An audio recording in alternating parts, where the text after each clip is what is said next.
The year is 2013. Clint Bowyer and his Michael Waltrip racing team have just taken the big leap from mediocre mid-pack organization to a true championship contender in 2012. With Bowyer finishing second in the standings, 2013 looked to be a big year. While not taking a step forward, Bowyer remained consistent, running second in points heading into the final regular season race at Richmond. His teammate, Martin Truex Jr., had a shot to make the chase for the second year in a row. As the race ran on, it really wasn't anything spectacular. Save for the chase implications, there really were no stories that were coming out of the race. Until a few laps to go, that is. Truex was outside the chase as Ryan Newman was leading and Jeff Gordon was enough ahead of Truex to get into the chase.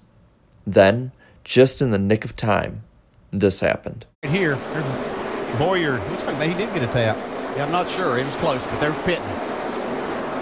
As it would turn out, the spin gave enough time and opportunity for Martin Truex Jr. to leapfrog Jeff Gordon and Ryan Newman into the 2013 chase. And as it also turned out, Bowyer was instructed in code to bring out the caution to give his teammate a get-out-of-jail-free card. Same went for their other teammate, Brian Vickers. Carl Edwards is going to win. I don't know, man. Newman's closing on him. Right now they're tied for the last spot. You're clear by 2 on this 13. Fresher tires. 39 is going to win the race. Well, that kind of sucks. 9 more right here. Is your arm starting to hurt? I bet it's hot in there, itching. Oh, yeah. Right with you, 88. Right with you. Right with you. Right with you. Bring it to me this time. Bring it to me this time. Pit, Clint. Pit. But don't speed. Damn, we didn't need to finish last. Mike Helton said, quote, "There's not conclusive evidence that the 15 spin was intentional," unquote.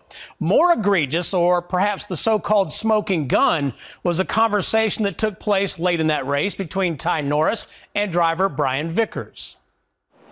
Staying out. Staying out. We'll be racing anyone directly in front of us, so we have a chance to pass. If not, until we lay back on the restart. We're probably going to pit here on green. We got to pit. You talking to me? We got a pit? Yeah, we're going to pit. We're going to pit. What? Yeah, I've got to. I don't understand. Pit right now? Green flag. Got to pit this time. We need that 1 point. Pit for. So I got a tire going down? Yes. Guys, here, look at it. Get a look at it.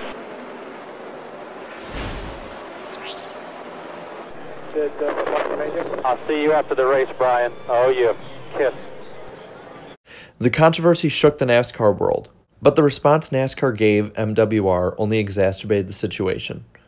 All MWR drivers were fined 50 driver points, teams were fined 50 owner points, and all 3 MWR teams were placed under probation. Team director Ty Norris was handed an indefinite suspension by NASCAR for being involved in the situation. The penalty had no effect on Bowyer, the perpetrator of the main incident, but it bumped Martin Truex Jr. out of the chase and moved Ryan Newman in. And in a strange and quite questionable change, NASCAR moved Jeff Gordon into the chase as a 13th driver, changing the rules on a whim. NASCAR opened Pandora's box and conspiracy theories everywhere. But seeing how this guy was behind all of it, no one should have been surprised. Also, a new rule where NASCAR wanted all drivers to go at 100% during the whole race, going 100% for the win, that is, because they didn't do that already, apparently. It's a useless rule that NASCAR barely ever uses or brings up, but at the time it was meant to push drivers and teams away from similar activities like the ones that Bowyer and MWR committed at Richmond.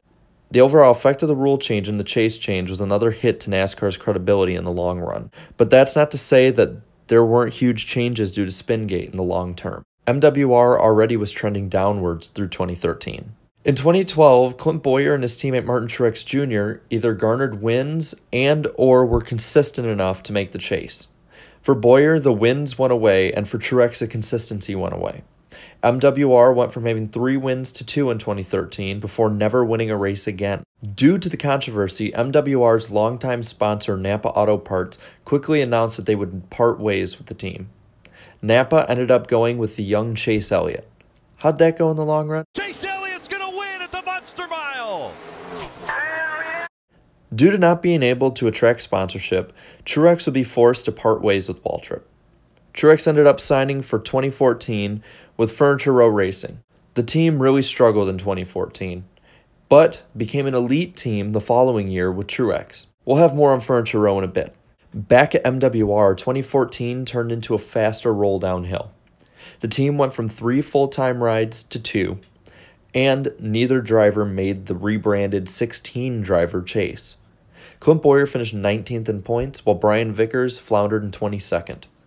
Going into 2015, it started to become clear that Toyota needed a new team to get behind other than Joe Gibbs Racing. Through 2015, Furniture Row 78 Chevrolet was a front-runner with Truex. As for MWR, they had only one driver left to compete for the title, Clint Bowyer's 15 car. These two drivers both made the chase, Bowyer being bounced early and finishing last in the chase, while Truex finished 4th, making the final round. With this taking shape, Toyota and FRR struck a deal, and had the 78 be an affiliate of Joe Gibbs Racing. The 78 never missed the playoffs again after that. But without Toyota's backing, MWR never raced again after 2015. Driver Clint Bowyer would eventually land at Stewart-Haas Racing to replace Tony Stewart when he retired. The Toyota alliance with Furniture Row at the expense of MWR eventually led to Truex getting to the highest point in the sport. Interestingly enough, former MWR sponsor 5 Hour Energy was one of Truex's primary sponsors. But looking back, Spingate didn't just change a race in 2013, or even that season. No, Spingate helped change and shape the future of NASCAR moving forward. Because of Spingate, Napa Auto Parts was open, and was able to sponsor and get behind the new face of the sport, Chase Elliott. Without a sponsor, Martin Truex Jr. was forced into a golden opportunity that allowed him to win a Cup championship. He now has went from an upper mediocre driver to an elite driver in the Cup Series. 5 Hour Energy not sponsoring anyone helped open the door to start Eric Jones's career. Clint Bowyer struggled due to Spingate, it seemed, in the short term, in a seemingly karmic revenge on him. But he's rebounded, and since then has been put into the best ride of his career at SHR. Toyota leaving MWR for Furniture Row gained Toyota a championship. And with all this, an infamous story has now been etched into NASCAR's history books to look back on. So remember that when you look back at Spingate, don't think of all the negative things that happened. Think of all the amazing opportunities that came out of it. It was a moment that changed the sport forever.